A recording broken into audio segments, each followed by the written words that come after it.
Hi there, and welcome to another episode here on Bustthenet. These are the Kingstonian Diaries brought to you by One Football App. And I'm stoked. Why? Because the title of the show is How to Launch a Comeback. And if you recall the last show, if you've been following my shows, you know that we've been struggling here with Kingstonian in League 2 ever since we got promoted. Problems like good players don't want to come to the club. You know, we've got a bad reputation, right? So these kind of things, they will happen. And, well, I want to first up. I want to thank Crankiest Fozzy TM. Now I want to thank him for the shout out he did on his channel. Now, if you haven't watched any of his videos, he's just started his first debut YouTube video.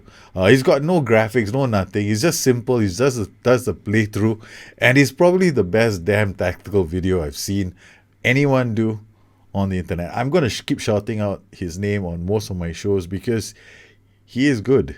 Now, in the last couple of matches, I've had a lot of little problems. The first problem I had was I couldn't get players to join the club, so I had to solve that problem very quickly by trialing as many as I could. But you know, when you're playing lower league football, not everybody looks at you with glowing. They look at you and go like, "Wow, I want to play for you." No, most of them just want to kick you in the toilet, say, "Get the hell out of here!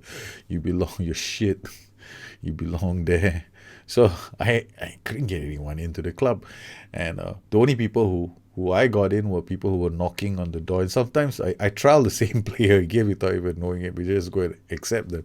So the first challenge we had was filling the squad with the right players. Now, and finding them is a challenge, right? So you got to have a plan. So we had this plan. We went out and we said, okay, fine, let's just do the basics.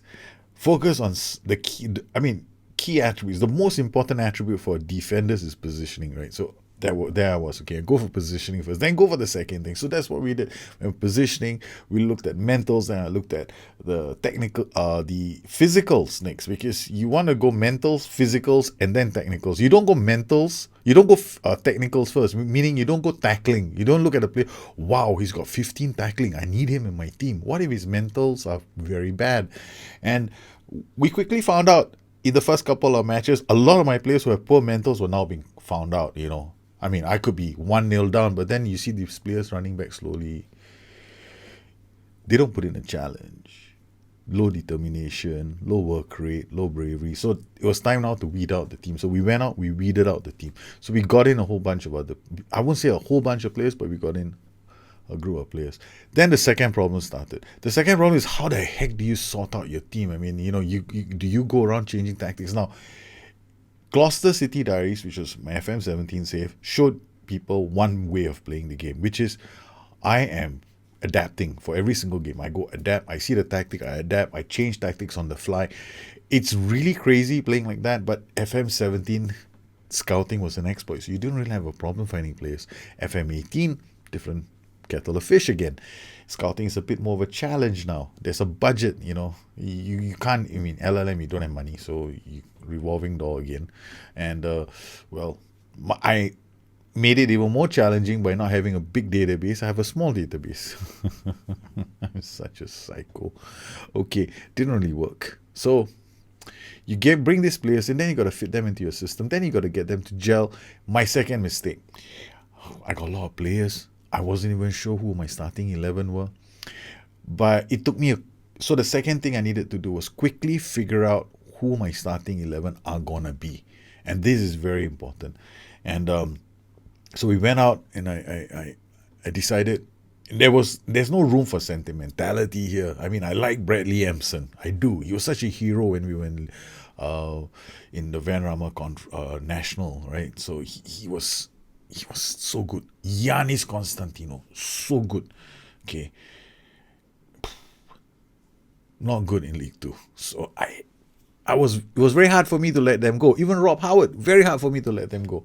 I kept wanting to fit them into my system. Now, sentimentality has no place if you want to get promoted. So that was our second problem. So we fixed that now. So now I'm not longer sentimental. I kind of like have a good idea who my starting 11 are going to be, and that's the key now. The second thing is you got to know your starting 11. So if you don't know your starting 11, you're going to problem. Yes, you can have a super system. No, there's no doubt about it. You can play, you can have like a narrow system, because what I call super systems is you have a team that you can switch them around easily. You can change their roles and duties in the game if you want to hold the same formation, or you can go, okay, I'm playing against a narrow system. Maybe I want to go wide. How can my tactic do that? Do I have another system that can go wide? So you're using the same players in a different configuration. Sometimes you move them around a bit around the pitch. Yeah, like a 4-3-1-2.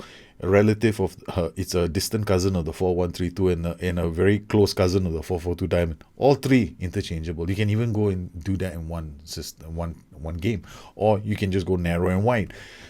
Okay. Problem here with my team is I don't have that many my players aren't that versatile. I don't have the option sometimes of doing that. So I had to come up with another plan, which was, all right, we'll super system the hell out of one tactic, meaning I have to have different options for the same tactic and hope to God that we get it right. Now, naturally, as I get to know my players better, I might come up with another system. Okay, so that was the second thing. Now, the other problem now I had was now I had to look at my tactic. The tactic itself, when we started the season off, I was psychotic. If you saw some of my shows, I played some games off camera, very fluid, maximum defensive line with a 4-1-3-2. At the back of my head, sometimes I write about this shit in the book, right? I say, do not use maximum defensive line when your defenders are slow. I don't bloody well follow my own advice. So I take a 3-1 lead. I'm like, yeah, I'm so good. Next thing you know, I can see 2 goals. I go overload structured, maximum D-line again. What the hell's wrong with me? I do shit that I'm not supposed to do. So we had to fix one problem, and that is stability. How I play my games, there has to be a plan, and it has to be well thought out, and that's what we did. So what I've done is I've got my Kingstonian tactic. This is the King's counter. It's just here because I was thinking of using this because I was desperate. So this has been there for a while. But I've gone into my Kingstonian's save, and what I've done is slightly different. Okay, so I have a system of play now, but this is going to be suited more to my team. Now, I don't have fast defenders, but my defenders have decent positioning. So most of them have decent positioning. So I know they're not great going forward. They're not very fast, but we can. They know how to be in the right place at the right time. How if I give them a chance not to run too much. Okay, so we have to play deep. Okay, so we're playing deep. First problem when you play deep is, I write about that in my book. When you play deep, you got to think about tackling hard early. So what we've done is, all the guys at the back have to tackle harder, right? So the guys at the back, you can't wait for them to come into your half. You drop down nicely, go smile, have a cup of tea, and then decide, oh, I should close down now. No, when you're playing with a deep defensive line, you jolly well better close down. The moment they're getting close down, tackle hard. Don't waste time, because the next thing you know, they're gonna pass the ball to a dangerous to play in a dangerous position, and you can see the goal. So what we did was we have done tackle hard on literally the whole back line. The whole back line is not tackling hard. So I tweak this as I go into the match. So he tackles hard and marks tighter. Now this will depend. Sometimes I take this off. Now in midfield, we also tell this guy to tackle harder. So we already know. So basically 1, 2, 3, 4, 5, 6, 7, all of them are tackling hard. These are the players that need to tackle hard, and they better tackle hard. So is it a risk that I'm playing tackle hard? No. Honestly, they're not going to tackle hard inside the penalty box. No logical person does that, right? We have to give SI that much latitude to believe they wouldn't do something stupid like that. Right? Once a player gets into the box, you don't tackle him. So they will tackle at the edge. And that's what I want to do. Bring them in and tackle them in the edge. Means my shape has to be structured. Why? I was playing standard fluid. But when you play standard fluid and you bring everybody back, everybody's going to think the same way. They're going to be like, it's going to be flat, and you're going to have problems finding space. When you attack, you guys are just going to move forward together, and it's not. I want to stretch them basically. So when I play structured, I create more gaps, and I give myself half a chance. And what we've done is the system is the same. Okay, the other thing that I have done is I exploit the middle. Now, exploiting the middle is an interesting choice. Why? Because the wing backs will come up and support more than they will bomb down the flanks. And I made it even more easier for me by sitting narrow for both of them. So they will sit narrow during the transitions, and they will be an effective passing outlet. Will they always overlap? Not necessarily.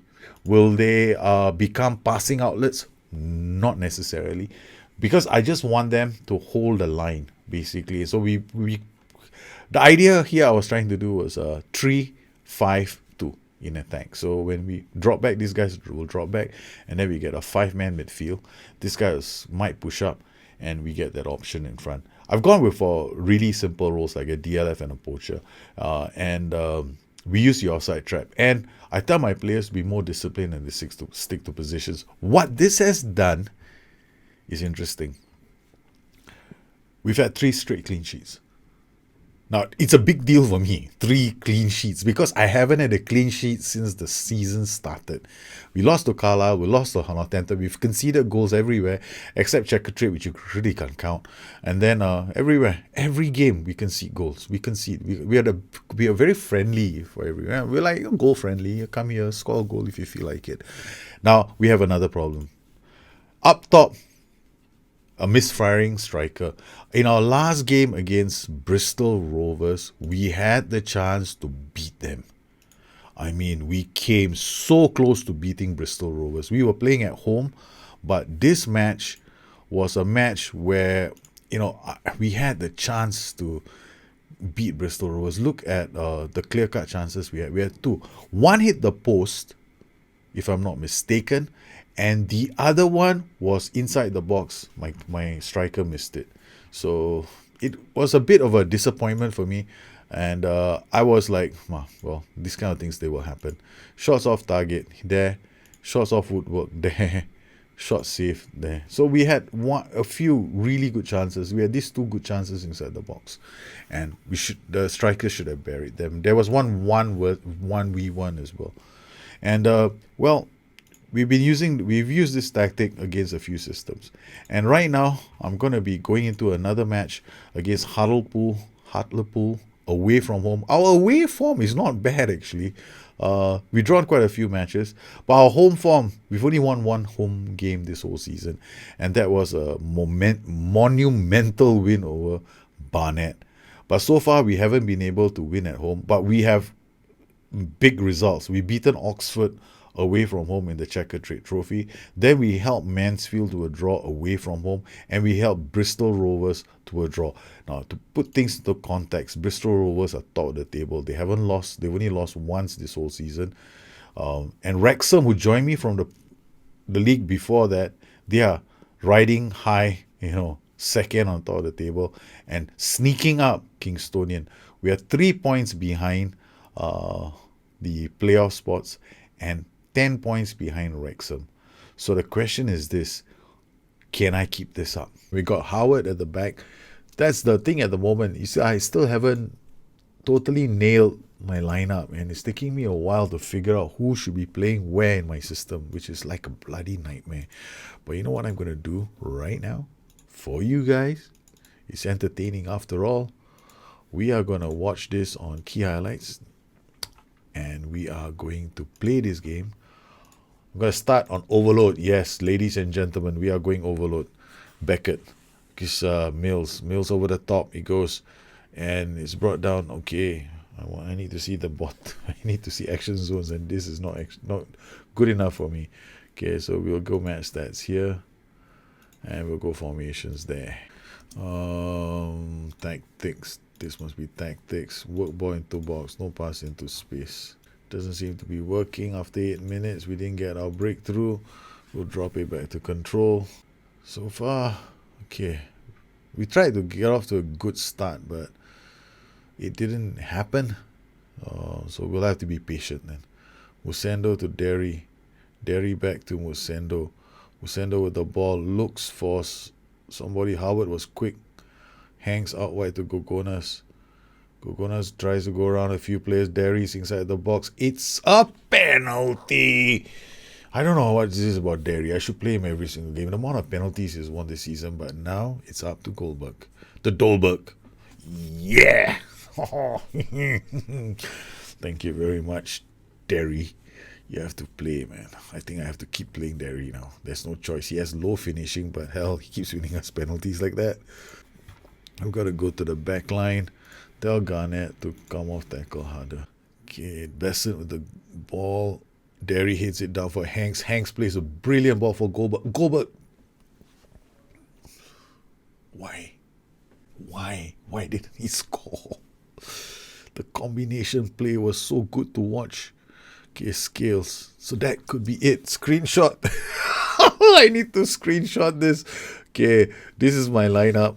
Alright, hold on. I have to screenshot this. Alright, we've taken our screenshot. We're hoping that we can do okay. Scales. Oh, Coveney. Willock. Gogonas can. Davis does well. Hangs again with the ball. Finds Musendo. Musendo to Goldberg.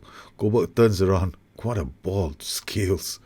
Musendo looks at Goldberg. Goldberg finds Scales again. Scales goes back to Garnett. Garnett out wide goes to Gogonas. Gogonas is offside. Of all the people in the team, well, the first half has been quite a half. Alright. Okay, we got a team talk now. And talk to the team. There's still room for improvement. Let's start the second half. I haven't changed the shots yet, so I have to be very careful. Scales with the ball to Goldberg. And I am such a scaredy cat. I have to see this all the time. Goldberg to Davis. Out he goes. I can't afford to take off Coveney. Gogonas to Hanks. Hanks to Musendo to Davis. Back to Hanks. Hanks. What a ball from Hanks. To another great ball from Hanks. But Goldberg, the Dolberg, doesn't put it back into the back. Doesn't bury that. Joe Coveney is at 6.4. Time for a team talk. I'm going to start using this now. 6.4. Should I tell him to demand more? 6.4. Yeah, makes sense. Oh my goodness. Ruggiero, Musendo, and Joe Coveney. Demand more from them. I saw pass into space. Yeah. Alright. Attacking now. So pass into space. Don't work ball into box. Yep, they're changing roles and duties around, and they're going the other way. This guy's going to try and not in for this player here. Still not doing anything. Okay, alright. Back. Stop pass into space. Continue work ball into box. I'm not working the ball out of defense, because at this moment, with the pressure they're probably putting on us, it's going to be suicide. So now, from this point on, we're going to try our best not to pass into space, because the pass into space is going to cost us possession. Gogonas with a great ball. Derry. Davis to Musendo. Oh my, Musendo, come on, you. Don't do that. Over the top. Cassidy's away. Cassidy's there. It's clear by Coveney. I demanded more. He gave me more. He gave me more. 6.5. Jumps out of the 6.8. Hey, maybe shouts do have a part to play in this game. Alright. Let's do one shout for the whole team. Concentrate. Select all. Confirm the shout. We got 5 minutes left in the game. Concentrate, boys. Coveney to Gogonas to Musendo to Derry to Goldberg, the Dolberg. Goldberg, the Dolberg. Come on, Goldberg, the Dolberg. To Johnson, to Davis, to Hanks. Hanks out to Gogonas. Gogonas to Musendo. It's a second goal. Kingstonian have beaten Hartlepool 2-0. Yes, yes, yes, yes, yes. It's time for a comeback. Oh, Davis, thank you very much. This was a match where we had to play this game. Boy, did we play this game. What a game this turned out to be. Could this be our best performance of the season? Garnett to Hanks to Busendo to Derry. Oh, Derry, Derry has a good game. Cassidy. Oh, the boys have. Oh, Garnett has got a second yellow. No, ref, come on, ref. Don't ruin my day. Oh man, Garnett. He's off. Okay, Odofin. Garnett is actually a damn good defender for us. Oh, this could be bad for us for the next match. He might be suspended. So Odofin has to come back. Odofin is like trying to fight for his spot in the team. Understandable. With Garnett's performances. Heaney, Woolery, blocked. It's enough. It's there. It's done. We dropped back, but we had 7 shots on target. This was a good match for us. Analysis. Let's look at the shots on target. I want to see what our shots look like. So Kingstonian, 5 save. Wow. Okay. I'm happy now. These are quality shots. These are like only 2 from outside the box. Yeehaw. Hatopu. Look at that. 1, 2, 3, 4.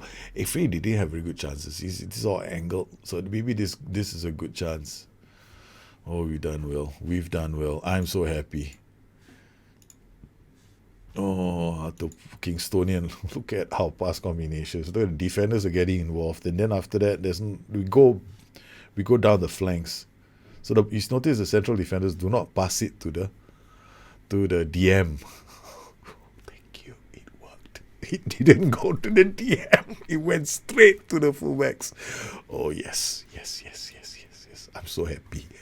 Man, damn, this is a great win for us. It is a great win for us. Yeah, I keep saying that. People keep writing us off. And we keep coming back. Man, I really am happy. I'm so happy. 10-man Kingstonian have won. Garnett, no action. I'm just going to issue him a warning. I can't even fine him because we're still a bunch of kids, you know. And that's it. We're 8th on the league table. We're just now hovering outside the promotion spots. But then you look at this. Bristol Rovers are going strong. Wrexham are still going strong. We're 22 points. We're now 6 points behind Colchester. I'm just being cautiously optimistic now after the crazy start. So that's it. We drew. So our results so far. That's 4 clean sheets in a row. 4. After failing to keep a clean sheet at the start of the season, we've had 4 clean sheets, and we've just recorded. We've now gone 4 games without defeat, or rather 3 games in the league without defeat. That's still early days, still a long way to go. Can we win our next home game against Shrewsbury? They got Blackpool. Still a long season, but I hope we managed to have fun today, because ideally now what we've done is first up, the biggest problem I had was who's going to be playing, where are they going to be playing. That's my problem. That's the problem I've had. Derry, I got to keep playing him, even though, I don't have anybody else who can jump in the air. So he's the only one that can jump in the air. And he's, I don't know what it is about this player, but he plays really well sometimes. And he's very one-dimensional, but he's good in the air. And yeah. And our backline has been tackling hard and winning the ball, and we're pretty aggressive at the back, closing down more tackle hard, few risky passes in narrow. And the boys did okay. Well, I hope you enjoyed this edition of the Kingstonian Diaries. If you have any questions, you know where to find me on Twitter at Bustthenet or addicted2fm.com, my website. Once again, I'd like to thank all my patrons for their continued support of this channel. You make these kind of shows fun to do. Bye-bye.